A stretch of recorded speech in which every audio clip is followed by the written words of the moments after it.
A gente volta aqui ao nosso Brasilzão, que também temos que pensar em casa, no nosso bolso também, que é a parte mais sensível do corpo humano, como a gente sempre diz aqui no Morning Show. E hoje, pessoal, o Comitê de Política Monetária do Banco Central aumentou a taxa básica de juros do país em 0,5 ponto percentual para 14,75% ao ano. É o patamar mais alto em quase 20 anos. O Brasil, nesse sentido, subiu para terceiro lugar no ranking de maiores juros reais do planeta, atrás apenas da Rússia e da Turquia. Agora, para entender o que isso significa na prática, no nosso bolso, eu proponho que a gente receba o sempre didático, sempre contundente, sempre aguerrido Pablo Spyer. Vai, Tourinho, se juntando a nós aqui ao vivaço no Morning Show. Fala, mestre, prazer em revê-lo. Traz aqui, por favor, para toda a nossa audiência entender, tintim por tintim, como que isso afeta a capacidade de contrair crédito, empréstimos e também o valor do nosso suado sustento. Vai que é sua. Olá, Marinho e toda a audiência aí do Morning Show, tudo bem? Bom dia. A alta de juros, obviamente, restringe o crédito, né? Torna o crédito mais caro e acaba tentando desacelerar a economia. Por que o Banco Central subiu a taxa de juros, né? O Banco Central já subiu, nas últimas 3 reuniões, tinha subido 1% a taxa de juros e subiu de novo. Subiu de novo porque a inflação continua muito quente, muito alta, muito forte. O IPCA, que é o índice oficial de inflação que o Banco Central utiliza para decidir sobre a taxa de juros, está em 5,50 ao ano, né? A meta da inflação é 3%, então está muito acima da meta. Está acima até do teto da banda de tolerância, porque a meta da inflação é 3%, existe uma banda de tolerância de 1,5%, que daria 4,5%, e a inflação, o IPCA, está acima, está 5,5%. Então está muito forte, essa é a razão, né, principal por trás da alta de juros. Mas claro que as incertezas da economia global gerado pelo tarifaço do Trump também, né, foi usada como o argumento para a alta de juros, tá bom?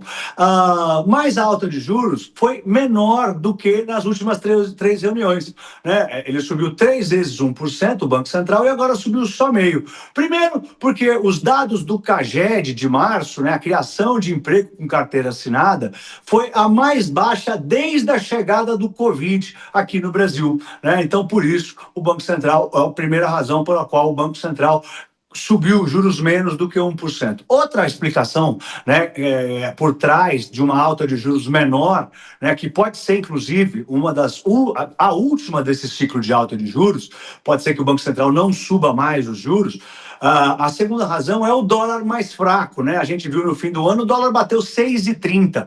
O dólar está na casa de 5,70. Isso arrefece um pouco a inflação, pressiona menos a inflação, né? Obviamente, né, o aumento da incerteza global por conta dessa guerra comercial, né, que pode resultar numa desaceleração da economia do mundo, também é uma razão pela qual o Banco Central pode ter decidido subir menos os juros. E a quarta razão é a queda das commodities, tanto o petróleo, que mergulhou depois do aumento da produção da OPEP, né? Estava $80, agora está 60, como o minério de ferro também caiu bastante. Tudo isso também ajuda no trabalho do Banco Central, porque tira a pressão da inflação.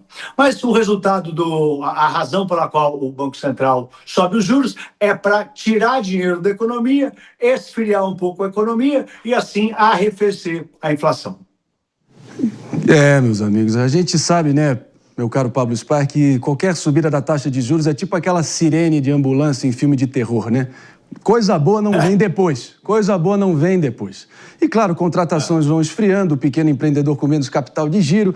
Enfim, de qualquer modo, você financiar carros e casas também cada vez mais caro. Até o cartão de crédito ali na padaria para você comprar o seu pãozinho cada vez mais difícil. Mas então é só para deixar bem traduzido aqui, para a gente não subestimar o que isso representa.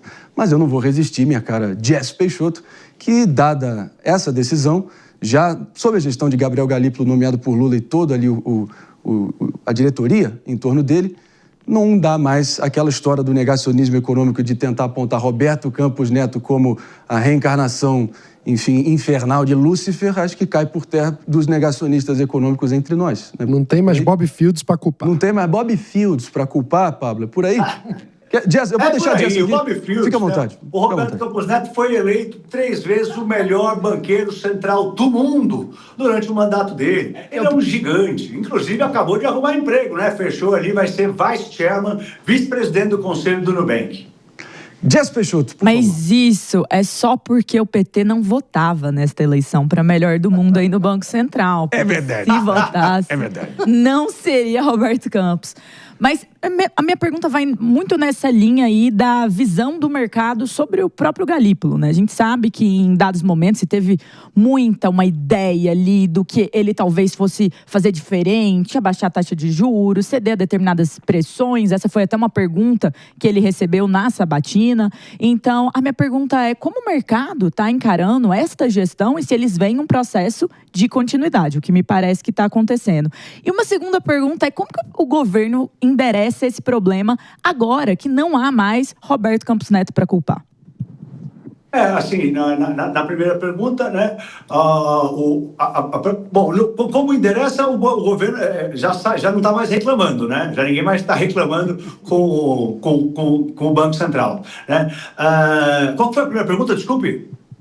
A primeira pergunta foi como o mercado vê a gestão do Galípolo, se eles veem como uma continuidade. Havia muita preocupação sobre a independência do Banco Central, né? Porque na virada, até a virada do ano, né, o Banco Central tinha 5 membros eleitos pelo Bolsonaro e 4 pelo Lula. Porque, na verdade, quando o governo bate no presidente do Banco Central, porque ele não baixa os juros, ele está falando com quem não conhece. Não é o presidente do Banco Central que decide juros. Quem decide juros é um comitê de política monetária, chamado Copom, que tem 9 membros, né? E todos esses 9 membros têm direito a um voto, né? Então, o presidente do Banco Central tem direito a um voto só. Então, o voto dele, ele só decide se empatar 4-4 e ele for o último a votar, né?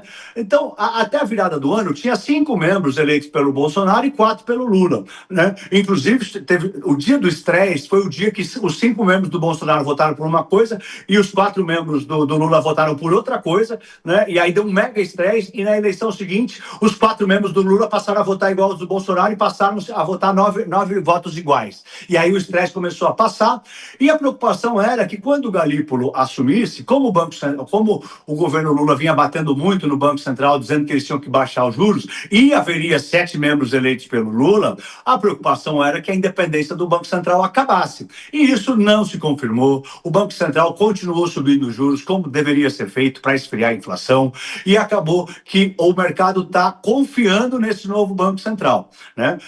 Pelo comunicado deles agora, eles dizem, pelo que eu entendi, né, o tom foi bem mais suave, né? Se tudo continuar igual, essa última alta desse ciclo de alta de juros, e se nada mudar, não vão subir mais os juros, mas também não vão derrubar, não vai cair. Então agora a gente tem que esperar um pouco para ver novos dados econômicos para o Banco Central se posicionar. Mas o mercado está confiando, está dando um voto de confiança, né, nesse novo Banco Central. Torinho, quando a gente fala de taxa... Mano Ferreira, brevemente, por favor. Desculpa. Mano Ferreira. Quando a gente fala de taxa de juros alta, é claro que os empreendedores não ficam felizes com isso, porque como o crédito fica mais caro, fica mais difícil conseguir recursos para fazer investimento. Mas culpar a taxa de juros é como se fosse culpar o termômetro pela febre, né? O que é que o governo deveria fazer para possibilitar que o Banco Central baixasse a taxa de juros? Acho que o principal assunto, porque a taxa de juros nada mais é do que o custo do dinheiro, né? E ela sobe quando tem muita demanda por dinheiro, né? Então, aí o preço sobe. Qualquer ativo que tem muita demanda, o preço sobe. Como o governo demanda muito dinheiro e faz muitos empréstimos, ele que concorre com o empreendedor, ele que concorre com as pessoas físicas que querem comprar um apartamento, querem fazer um crédito, um crediário em algum lugar para comprar um liquidificador. Tá? Como o governo pega muito dinheiro emprestado, ele joga a taxa de juros para cima. Na verdade, a taxa de juros ela é o resultado da quantidade de dinheiro que é demandado.